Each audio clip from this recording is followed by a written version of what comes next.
إن الحمد لله الذي رفع السماوات بغير عمد ترونها ثم استوى على العرش وسخر الشمس والقمر كل يجري لأجل مسمى يدبر الأمر يفصل الآيات لعلكم بلقاء ربكم توقنون والصلاة والسلام على إمام الموحدين والمتقين مسك الختام صلوات الله والسلام عليه وعلى آله وأصحابه ومن تمسك بسنته إلى يوم الخلود. Gushimwa kwiza kandi kuzuye kuzira makimwa nuko Allah subhanahu wa ta'ala we wenyine. Allah we wazamuye ibirere bitagira inkingi, namwe ubwanyu mutabona ko nta nkingi bifashe ikirere kibatwikiriye. Thumma stawa ala al-arsh, nyuma y'ibyo aganza kuri arshi. Wasakhara shamsa wal qamar, yoroshya izuba n'ukwezi. Kullun yajri li ajali musamma, buri kimwe muri ibyo kigenda ku gihe cyacyo kizwi. Ntabwo izuba ryagenda ninjoro, nta nubwo kwezi kwagenda ku manywa, ahubwo buri cyose Allah yakigeneye igihe cyacyo kigomba kuba kigenderaho. Yudabbiru al-amra, niwe ugenga iby'ibiremwa bye, niwe ugenga ku bw'itegeko rye iby'ibiremwa yaremye. Ibyo ari byo byose akabigendera uko bibaho n'uko bigenda n'uko begura gahunda zabyo. Yufassilu al-ayat, anasobanura ibimenyetso. La'alakum bilaqa'i rabbikum tuqinun, kugira ngo wenda bibe byaba impamvu yo kwemera mudashidikanya yuko igihe kizagera mugahura nawe. Amahoro n'umugisha bisakare ku muyobozi w'abasenga Allah wenyine batamubangikanyije, umuyobozi w'abemeramana Miskul Khitam, buryohe butagira igereranywa ariwe Muhammadun sallallahu alaihi wasallam, we n'abiwe n'abasangira ngendo be n'abamukurikiye ndetse n'abazakomeza kuyoboka inzira igororotse kuzageza ku munsi uzaba utagira indi inyuma yaho. Bagaragu ba Allah, nihereyeho ndabagira inama, nanjye nyiha yuko dukwiye gutinya bya nyabyo by'ukuri no kugandukira Allah subhanahu wa ta'ala, kugira ngo tuzabashe gukiranuka n'ubuzima bwa hano ku isi no ku munsi wa nyuma. Banyacyubahiro bavandimwe mu Islam, agira ngo munyemerere ntangirire kuri hadithi y'abasahaba babiri, an Abdullah ibn Umar wa Abi Huraira radiyallahu anhum. Ya hadithi yaturutse kuri aba basahaba babiri ni Abdullah ndetse na Abu Huraira, Allah bishimire, annahuma, mu by'ukuri bo bombi uko ari babiri, sami'a, bumvise Rasulullah sallallahu alaihi wasallam yaqul. Aba basahaba babiri baratubwira bati twumvise intumwa Muhammadun sallallahu alaihi wasallam avuga ala a'wad minbarihi, ari muri mimbari arimo yigisha, arimo atanga ijuma, arimo akhutubu abantu. Twamwiyumviye n'amatwi yacu avuga ngo la yantahanna aqwamun ala wad'ihim aljum'at, abantu bakwiye kureka kwirengagiza iswala ya ijuma, abantu bakwiye kureka guhagarika ibintu byo kugenda biguru ntege ku bigendanye n'iswala ya ijuma. Aw la yakhtamanna Allah ala qulubihim, nibitaba ibyo Allah bazabirangiriza ubwabo, imitima yabo azayihindura ibirimarima. Thumma la yakunanna min al-ghafilin, hanyuma ujye ubabona ari abantu barindagiye, bazindaye, bataye umurongo. Iyi ni hadithi sahih iri mu gitabo cya Muslim. Bavandimwe mu Islam, iyi hadithi nshatse kuyiheraho kuko namwe ubwanyu murabahamya, kugira ngo amasaha ya ijuma atangire mubona mu musigiti harimo abantu bangana gutya. Turabizi neza yuko misigiti irahari n'abayisariramo barahari, ariko n'uburwayi bumaze kuba bwinshi, ni ibintu bimaze kuba indengakamere, aho abantu basigaye bitabira akazi, bitabira shuguri, bitabira ibibabeshaho no gushakisha imibereho, bakareka iswala ubundi bakazikereza, harimo n'iyi swala turiho ya ijuma. Intumwa Muhammadun sallallahu alaihi wasallam, iyi ni hadithi ntekereza ko buri Muislamu azi, yuko intumwa Muhammadun sallallahu alaihi wasallam yatubwiye ko buri munsi wa ijuma, buri kuwa gatanu, imisigiti yose isarirwamo ijuma, abamarayika bayizindukiraho mu gitondo. Uwinjiye wese bamwandika, uwinjiye wese bamwandika, uwinjiye wese bamwandika n'igihe aziye. Intumwa y'Imana ite kugeza ubwo khatibu ari buhaguruke akazamuka muri mimbara agiye gutanga khutuba, intumwa y'Imana iti abamarayika bazinga ibitabo nabo bagakurikirana khutuba. Abantu bamaze gufata umuco wo kuzajya binjira mu musigiti khutuba yatangiye, bakajya mu byo barimo, bakajya. Allah subhanahu wa ta'ala aratubwira, ya ayyuhalladhina amanu, yemwe abemeye, idha nudiya lis-salati min yawmil jum'a, iswala y'ijuma nimwumva umuhamagaro wayo, nimwumva babahamagariye iswala y'uwa gatanu, fasa'u ila dhikrillah, muzihutire gusingiza Allah subhanahu wa ta'ala, wadharul bay', muhagarike ubucuruzi n'ibicuruzwa, ibindi byose murimo mubihagarike. Mufassirina al-Qur'an, abasobanuzi ba Qur'an ntagatifu, hamwe n'abamenyi bose, jumhur al-ulama ittafaqu, bose abamenyi b'idini bemeranyijwe ko akazi kose umuyisilamu akoze nyuma ya adhana ya kabiri, aka kazi kaba gahindutse haram. Akazi kose bashingiye kuri iyi aya, muzihutire kwinjira mu musigiti no gusingiza Allah no gukurikira ijuma, wadharul bay', muhagarike mubivemo, mustope burundu ibigendanye n'akazi n'ibicuruzwa, mubishyira hasi.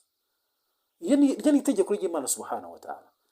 Mu bintu Allah azatubaza, mu mitungo Allah azatubaza twariye ya haram itemewe, nko kurya riba, nko kurya dhuluma, nko kurya n'ibindi bimeze gutyo, harimo n'inyungu wabonye n'ibyo winjije nyuma yuko iswala y'uwa gatanu bayitoreye adhan. Bavane mu Islam, iyi suratul Jumu'ah aya yayo ihera Allah arakubwira ngo wallahu khayrur raziqin, Allah niwe mwiza mu gutanga rizqi. Ese urumva koko kujya gushakisha mu byo Allah yagize haramu, mu masaha Allah yagize haramu, yuko ibyo uzinjiza muri ayo masaha bizaba ari ikizira? Urumva aho ngaho ariho wakagombye gushakira imibereho, cyangwa uburyo bwiza bwo kuyishaka ni ukwinjira muri izo ibada nakubwira, fa idha qudiyat as-salah fantashiru fil ard, wamara gusara iyo minota 30 bakugenera 35 40, ugasohoka ukigira gushakisha mu masaha yose agize umunsi. Iyi minota niye kunaniye kugeza ubwo ujya kwiteranya na Allah, bikarangira uje gusari abamarika bamaze kuzinga ibitabo, nabo bibereye muri khutuba, ubwo nta uri bukwandika, nta nabwo uri buzamuke muri liste y'abasayije uyu munsi. Hanyuma abandi nabo bakanahitamo kubyihorera, bakajya mu kazi, bakajya mu bindi, ijuma kayihorera kayifata nk'umunsi usanzwe. Ibyo uzinjiza, ibyo uzabona, ibyo uzakorera, dore ko na Ibilisi alayhi la'ana ibikuzaniye uburyo bwo kubikora, kuko ntekereza ko nta kintu urimo kwinjiza ntabwo wareka ngo ijuma igende, ahubwo ijuma iragera, Ibilisi akakuzanira abantu, akakuzanira abakiriya, akakuzanira aho wavane, aho waronka, nawe ukishima ngo hari icyo nabonye. Nyamara wa mat'amuhu haram, wa mashrabuhu haram, wa malbasuhu haram, wa ghudhiya bil haram, fa anna yustajab lahu.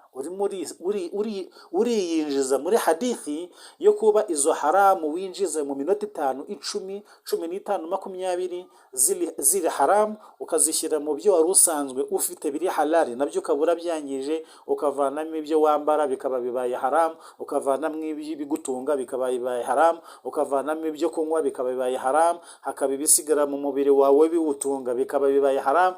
Muri hadithi ya Abu Hurairah Abdurrahman bin Sakhra Dawsi, intumwa Muhammadun sallallahu alaihi wasallam yaravuze ngo fa anna yustajabu la, ese ni gute Allah yakwakira ubusabe bw'umuntu urya, unywa, wambara ibivuye muri haramu? Muvane mu Islam, iri ni isomo nshatse ko nta nubwo ari yo khutuba nateguye turi buganireho, ariko kari kanyuzemo nashakaga kubabwira rwose. aya ni amagambo y'intumwa y'Imana Muhammad sallallahu alaihi wasallam yavuze ari muri mimbari. abo basahaba babiri bari yatubwira ngo twarayumvise intumwa y'Imana tubwira ngo abantu bakwiye guha agaciro ijuma, bakareka ibigendanye no kuyikereza no kuyireka burundu, bakareka kuza gusari kugeza ubwo Allah atazabakubita ibihano bihambaye, hanyuma bakazisanga muri maghfirin, bakazisanga bari mu bantu barindagiye, bataye umutwe, bataye umurongo kubera ibihano by'Imana byabageze indindagizi no gukomeza korama kubera umuvumo n'ibihano bibabaza Allah subhanahu wa ta'ala azabaha abazize iki? Abaziza iswala y'ijuma. Inshallah ta'ala nagira ngo niyibutse namwe mbibutse, nanabasabe kwibutsa abantu banyu, inshuti zanyu, bo mukorana, bo muturanye, bo mubana, bo mugendana, yuko iswala y'ijuma ni itegeko, ndetse buri muislamu wese azabazwa mu byo azabazwa n'iswala y'ijuma irimo, kubera ko gusara iswala y'ijuma ntabwo ari suna, ni farada, ni itegeko. Uzabazwa izo utasaye, uzanabazwa izo wakerewe, kandi Allah subhanahu wa ta'ala yaragusabyemo iminota mikeya akakwemerera ko mbere y'iyo minota na nyuma yaho ugomba gukora intishar ukajya gushakisha. Ubwo rero iki kintu tukiteho inshallah, ibintu byo kuza mu ijuma ruko khatiba atangiye khutuba ya kabiri cyangwa barimo gusari, ngo icy'ingenzi nuko nasanze batarasohoka. Ibyo ngibyo ntago ari mu mico y'idini, ibyo ni mu mico y'abantu bazindaye, nkuko hadith bitubwira, rawahu Muslim, ikaba iri mu gitabo cya Muslim. Inshallah ta'ala nihuse muri khutuba nari nateguye ko turi buganireho uyu munsi. None ndaza kwifashisha uyu musahaba Abdullah ibn Umar radiyallahu anhuma, bombi Allah bishimire. Yaratubwiye ati qala Rasulullah sallallahu alaihi wasallam. Ubwo nayo khutuba nshaka ko turi buze kuganira, intumwa y'Imana Muhammad sallallahu alaihi wasallam yaravuze iti mafatihul ghaib khams, imfunguzo z'ubumenyi bwihishe ni 5. Hari ibintu 5 Allah yagize ubumenyi bwe wenyine, yuko nta wundi muntu ugomba kumenya ubu bumenyi. Mu bumenyi bwose ubundi bubaho nta n'ubumenyi twe dufite. Cubanze unacyumve unakimenye gutyo. Science wize, imibare wize, ubuganga wize, byogajuru wize, computer wize, idini wize, aya menshi, amahadith za fiqh za ubumenyi bwose bw'isi, ari ubw'idini, ari ubwa kizungu, Allah arakubwira ngo wama utitu minal ilmi illa qalila. Ntacyo twigeze duha abantu mu cyitwa ubumenyi usibye akantu gato cyane. Usibye akantu gato ufasha ubumenyi bwose abantu bisi bazi, ari ubwiza, ari ubw'ibibi, ari ubushoboka, ari ubudashoboka, ari icyitwa ilmu, cyitwa kari ubumenyi abantu bamenya. Ubwo bumenyi bw'isi bwose ubuteranyije abantu bose, buri wese ubumenyi afite, udukoryo afite, bose ukabashyira hamwe, buri wese akapurika ibyazi, ubwo bumenyi bwose ukabukusanya ukabutereka mu kintu kimwe, ubugereranyije n'ubumenyi bwa Allah ni igitonyanga mu nyanja. Allah aracyafite inyanja yose, ako gatonyanga niko Allah yagabanyije abatuye isi yose, ababayeho, abariho n'abazabaho. Subhanahu wa ta'ala amma yushrikun, ubutagatifu n'ubwe kandi n'uw'ikirenga, ndetse ari kure cyane n'ibyo abantu bamubangikanye nabyo. Mu bumenyi rero Allah yatanze nabwo agatangamo gatoya, aratubwira ati hari ubumenyi noneho Allah atigeze yifuza, atigeze afungurira umuntu uwo ari we wese mu babayeho ngo agere na nosiyo amenya kuri ubu bumenyi, usibye we wenyine niwe wabusigaranye. Hanyuma rero ibi bintu 5 nibyo iyi hadith tubwira yuko nta wundi muntu bizi, Allah niwe wenyine ubufitiye ubumenyi. Intumwa y'Imana Muhammad sallallahu alaihi wasallam yamaze kuvuga ayo magambo, aravuga iti la ya'lamuha illa Allah, nta wuzi ubumenyi usibye Allah subhanahu wa ta'ala wenyine. Arangije ubumenyi bw'ibi bintu 5 arabuvuga, ahera ku cyambere aravuga ati la ya'lam ma taghidul arham illa Allah. Nta numwe uzi ibiri muri nyababyeyi usibye Allah wenyine. Nta uzi umwana uri muri nyababyeyi nyuma yuko umudamu yasamye, nyuma yuko umugore yamaze gutwita, intangangabo n'intangagore byamaze guhura. Uyu munsi iri joro umugore arasamye, nyuma yo gusama ejo atangiye kugaragaza ibimenyetso by'uko atameze neza. Abakuze murabyumva, yamaze kugira ibimenyetso by'uko yasamye, yatwise. Icyageze muri nyababyeyi nta wuzi icyo ari cyo usibye Allah subhanahu wa ta'ala. Nta wuzi ngo nzabyara umuhungu, cyangwa iyi nda nasamye n'iy'umuhungu, ntawe uzi ngo iyi nda nasamye n'iy'umukobwa, ntawe uzi ngo iyi nda nasamye izavamo impanga, izaba ari abahungu babiri, bazaba ari abakobwa babiri, azaba ari umuhungu n'umukobwa, nzababyara ari bazima, nzababyara barapfuye, ninjye se uzapfa mbere yabo. Ubu bumenyi bugendanye n'ikiri muri nyababyeyi, Allah subhanahu wa ta'ala niwe wenyine ukizi. Iyo inda imaze gukura, imaze kwigira hejuru, yamaze kugera hejuru cyane, yenda kuvuka, iyitwa imvutsi, niho ibyuma by'abo bigerageza gupima, ariko nabwo ni ihtimali baba bagereranya, kuko hari igihe akubwira tuzabyara umukobwa bikarangira ubyaye umuhungu, hari igihe akubwira tuzabyara umuhungu bikarangira ubyaye umukobwa, ariko nyirizina ubumenyi bw'ibirimo bw'ikiri mu nda y'umubyeyi, bw'ikiri muri nyababyeyi y'umubyeyi, Allah subhanahu wa ta'ala niwe ufite ubu bumenyi, ni nawe ubuzi igihe kizaviramo, ni nawe ubuzi igihe uzakibyarira, ni nawe ubuzi niba iyo utwite uzayivutsa uriho cyangwa yo ikiriho. Ubumenyi bwo gutwita no kubyara, usibye abantu kugereranya no kwifashisha nyine muri bwa bumenyi Allah yabahaye bakagira ihtimali, ariko ubundi ubumenyi bw'ibyo ngibyo Allah subhanahu wa ta'ala niwe wenyine ubuzi. Nimwe Muhammad sallallahu alaihi wasallam itubwira icya kabiri, iratubwira iti wala ya'lamu ma fi ghadin illa Allah, nta nuzi kizaba ejo usibye Allah subhanahu wa ta'ala wenyine. Ubumenyi bw'ejo, ejo hazaba iki, ejo bizagenda gutereka n'ejo na mukanya ntawe uzi ibyo aribyo. Ko hari igihe umuntu akubwira ngo mukanya biraza kugenda gutya bikarangira atari ko bigenze. Hari igihe umuntu akubwira ati hari noneho nabadutse byaduka. Muhammad sallallahu aratubwira ngo uzabaho igihe kirekire azabona ibintu byinshi, azabona amahano azagwirira isi. Mu mahano yabayeho ubu hariho n'abaje ngo birirwa babwira abantu yuko bavugana n'Imana. Navuganye n'Imana imbwiye gutya, mukavugana Imana imbwiye gutya, agahagarara imbere y'abantu 100-200 buri wese amubwira ngo Imana irambwiye, Imana imbwiye ko hagiye kuba iki, Imana imbwiye ko bigiye kugenda gutya, Imana imbwiye ko hagiye kuba iki, Imana imbwiye ko bigiye ejo ari n'ejo bundi no mu cyumweru gitaha, Imana irambwiye ngo mu myaka 5 iri imbere biza. Imana iravuze, Imana irambwiye. No mu ntumwa zabayeho no mu bahanuzi, Nabi Musa alayhi salamu niwe wenyine washoboye kuvugana nayo. Abandi Allah yatumaga marayika Jibril, umuntu wa nonaha umunyamaasi, ubangikanye Imana, uhemuka, wambura, utera abagore b'abandi amada, usenya ingo z'abandi, w'umwangizi ku rwego hejuru. Uwo niwe Imana yahisemo kuvugisha no kubwira abantu ibizababaho mu myaka 2, 3, 4, 5, 10. Allah turinde kuba mu bantu b'injiji. Hari nabo numvise ngo b'abasilamu basigaye bajya ku bantu bameze gutyo, bakajya kumva inyigisho zabo, nabo ngo bakajya kumva ibizababaho ejo n'ejo bundi. Hasha, ntago bibaho, ntago binashoboka. Allah yavuze ko ubumenyi bw'ibizaba niwe wenyine ubufite. N'ikimenyimenyi nta wigeze abwira abantu ati corona iraje. Imana irambwiye ngo hagiye kuza corona, nimwitegure, mushake imiti, mwikingire, mwitware gutya. Oya, uwabivugaga gutyo mbere n'ibiro bye n'idini rye byarafunze byose, nawe aragenda akicara, ukibaza ukuntu Imana yamubwiye ibizaba ku bandi, we ntimubwire ibizamubaho. Wenda ngo namubwire iti yitegure gutyo, ibiro byawe naho usengera batazahafunga. Nibimubwira iby'abandi ntimubwire ibye, simbizi, ariko ni ukubeshya, ni ibinyoma.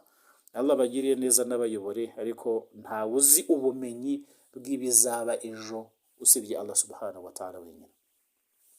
Imana Muhammad sallallahu alaihi wasallam ikomeje tubwite wala ya'lam mata ya'ti al-matar illa Allah, nta nuzi igihe imvura izagwira usibye Allah subhanahu wa ta'ala wenyine.